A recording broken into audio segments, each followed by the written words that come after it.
ایک غیر جماعت مسلمان دوست نے جو گزشتہ دنوں حضور انور کی ایک مجلس سوال و جواب میں حاضر تھے، جی انہوں نے بعد میں یہ سوال اٹھایا تھا کہ حضرت مرزا صاحب نے پہلے نبوت سے انکار کیا، پھر بعد میں اقرار کیا، ٹھیک ہے اور وجہ یہ بتائی کہ اب خدا تعالیٰ نے یہ معاملہ مجھ پر خوب واضح کر دیا ہے۔ ٹھیک ہے۔ سوال یہ ہے کہ حضرت مرزا صاحب کو ابتدائی سے کیوں حقیقت حال کی خبر نہ دی گئی؟ انہوں نے معلوم ہوتا کسی غیر کی کتاب سے تھوڑا سا اقتباس پڑھا ہے، اصل صورتحال واضح نہیں ہوئی تھی۔ حضرت صلی اللہ علیہ وسلم جب فرشتہ ظاہر ہوا ہے تو بہت کھلا کھلا پیغام لے کے آیا ہے، بالکل واضح اور قطعی، اقرا بسم ربک الذی خلق۔ اور اس کے باوجود جب حضرت خدیجہ تسلی دیتی رہیں اور فرماتی رہیں کہ تجھے کچھ نہیں ہوگا، تو آپ اس فکر کا اظہار کرتے رہے کہ مجھے کیا ہو گیا ہے، یہ کیا واقعہ تھا، کہیں کوئی گویا کوئی بد اثر تو نہیں، نعوذ باللہ من ذالک، وہ یہ کیا کیوں ہوا واقعہ؟ اس سے زیادہ کھلی اور واضح وحی دنیا میں کسی پر نازل نہیں ہوئی، نہ ہو سکتی ہے۔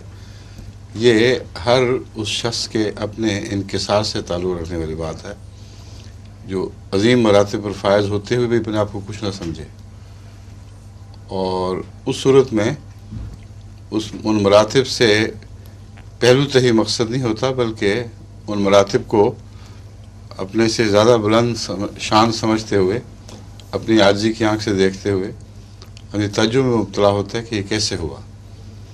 چنانچہ حضرت مسیح موعود علیہ السلام نے اس واقعہ کی تفصیل لکھی ہے کہ مجھے عیسیٰ کہا گیا اور میں تعویل ہی کرتا رہا کہ میں ایک غیر نبی، مجھے اس سے کیا نسبت، یہاں تک کہ بارش کی طرح وحی نازل ہوئی، تب مجھے سمجھ آئی۔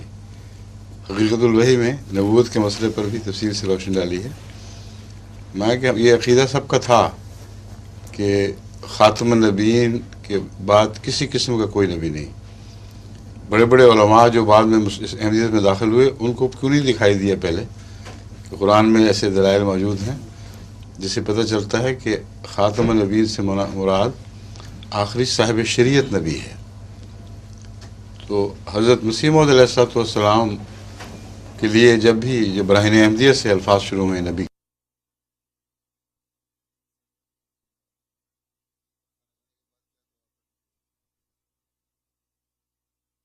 تو آپ اس کی تعبیر کرتے تھے، اور اس عقیدے کی وجہ سے جو اس وقت بہت زیادہ رائج ہو چکا تھا کہ خاتم النبیین کا معنی ہر قسم کا نبی بند۔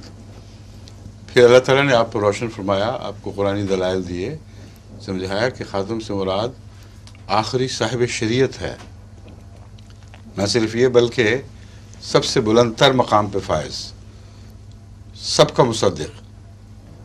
اور یہ معنی جب آپ کے سامنے آئے تو پھر علماء کے مطالعہ سے یہ بھی پتہ چلا کہ کبھی کسی پرانے بزرگ کو ایک معنی سمجھ آ گیا تھا، کسی کو دوسرا، وہ کہتے رہے مگر ان کی بات اس زمانے کے لوگ پوری طرح سمجھے نہیں کہ کیا کہنا چاہتے ہیں۔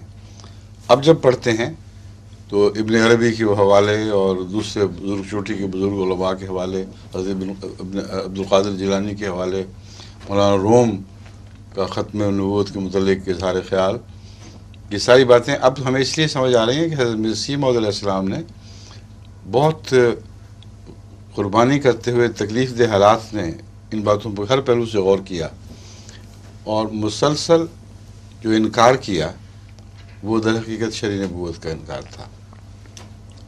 اس تعریف کی روح سے بھی انکار کیا جس تعریف کی روح سے انبیاء علماء کے نزدیک مستقل نبی وہ نبی ہوتا ہے جو براہ راست خدا سے کسی اور کے فیض کے بغیر نبوت پائے۔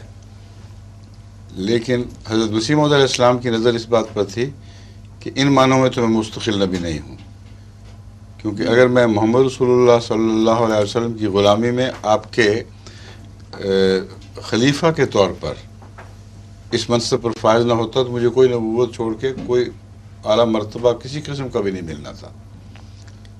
اس لیے آپ نے یہ بار بار بات کھولی اور علماء کو سمجھائی کہ یہ ایک ایسا واقعہ گزرا ہے جو اس سے پہلے نہیں ہوا۔ انبیاء کی شریعت میں بغیر شرعی نبی تو آتے رہے ہیں، مگر ایسا تم نہیں دیکھو گے کہ کوئی بار بار موسیٰ کی امت میں ہو کر موسیٰ کے حوالے دے اور کہو میں نے جو کچھ پایا اس کے فیض سے پایا. عیسیٰ نے بھی یہ بات نہیں کہی، داؤد نے بھی نہیں کہی، سلیمان نے بھی نہیں کہی، حالانکہ شریعت موسیٰ کی تھی. تو غیر شرعی ہونے کی صرف بحث نہیں اٹھائی. یہ ایک اور نیا نقطہ ہے جو حضرت مسیح موعود علیہ السلام نے پیش فرمایا کہ میرا تعلق حضرت محمد رسول اللہ صلی اللہ علیہ وسلم سے روحانی ابلیت اور کامل غلامی کا ہے. اور یہ فیض میں نے حضرت صلی اللہ علیہ وآلہ وسلم سے پایا، کیونکہ خدا کے ہاں مقدر تھا کہ آپ کی شریعت میں آپ کے کامل غلام کو اس منصب پر فائز کیا جائے جس کا نام امتی نبوت ہے. بس یہ ہیں سارے مراحل جن میں سے حضرت مسیح علیہ السلام گزرے ہیں. شروع کا انکار اور بعد کا بھی کئی دفعہ انکار ہوا ہے، پہلی دفعہ نہیں صرف ہوا، ہمیشہ کسی مخاطب کی کسی تعریف نبوت کو پیش نظر رکھ کر ہوا ہے. جہاں یہ اعلان ہوئے علماء کی طرف سے کہ آپ نبی کے دعوے دار ہو کے محمد رسول اللہ کے دائم غلامی سے خارج ہو گئے ہیں، آپ منکر ہو گئے ہیں خاتمیت کے، وہاں حضرت مسیح علیہ السلام نے حلف اٹھا کے دعوے کیے کہ میں نے کہیں ایسی نبوت کا دعویٰ نہیں کیا. مگر ہر جگہ جہاں بھی ہے ایک جگہ بھی امتی نبوت کے دعوے کا انکار نہیں ہے، ایک جگہ بھی. ہر دوسری تعریف کی روح سے ہے. یہی وجہ ہے کہ پیغامی بھٹکے ہیں، کہیں اقرار کہیں انکار. وہ سمجھتے رہے ہیں کہ لوگوں نے بنا دیا، نعوذ باللہ من ذالک، اپنے بیٹے اور اپنے بعض صحابہ نے بنا دیا، مسیح اسلام کا کوئی مقصد نہیں تھا. حالانکہ اگر آپ غور سے پڑھ کے دیکھ لیں تو کسی جگہ بھی کوئی تضاد نہیں ہے. جہاں انکار ہے وہاں ایک آزاد مستقل نبوت کا انکار ہے، مستقل نبوت کا نہیں. نبوت جو ملتی ہے تو مستقل ہی ہوتی ہے، ان معنوں میں کہ آزاد مستقل ہے، انڈیپینڈنٹ، پہلو بہ پہلو چلنے والی. اور نے فرمایا اس کا سوال ہی کوئی نہیں ہوتا، اگر میں یہ مانوں تو دائرہ اسلام سے خارج ہو جاؤں گا. کوئی شخص بھی جو یہ مانے گا وہ دائرہ اسلام سے خارج. ایسی نبوت ہمیشہ کے لیے بند ہے. اور ایسی نبوت جو شریعت لے کے آئے، جو قوانین شرعی میں اضافہ کرے یا ان میں کمی کرے، اب نے فرمایا حرام ہے کلیتاً. تو جہاں زور و شور سے نبوت کی اس تعریف کی روح سے انکار کیا گیا ہے، وہاں بعض دفعہ ناسمجھ مباحث احمدی بھی تھوڑی دیر کی تزلزل میں پڑ جاتے ہیں، یہ کیا بات ہے. پھر یہ دوسری جگہ قطعیت کے ساتھ دعویٰ ہے کہ ہاں میں ہوں وہی جس کو بار بار خدا نے نبی فرمایا ہے، تو پھر ان کے دل حوصلہ پکڑتے ہیں. مگر تضاد ہے ہی کوئی نہیں، صرف مختلف زاویوں کی بات ہے. اگر ہر زاویے سے دیکھ کر مسیح موعود علیہ السلام کے کلام کو پڑھیں تو ہر زاویے کی بات اپنی جگہ درست ہے. زاویہ بدلیں گے تو بات بدل جائے گی. سمجھ گئے؟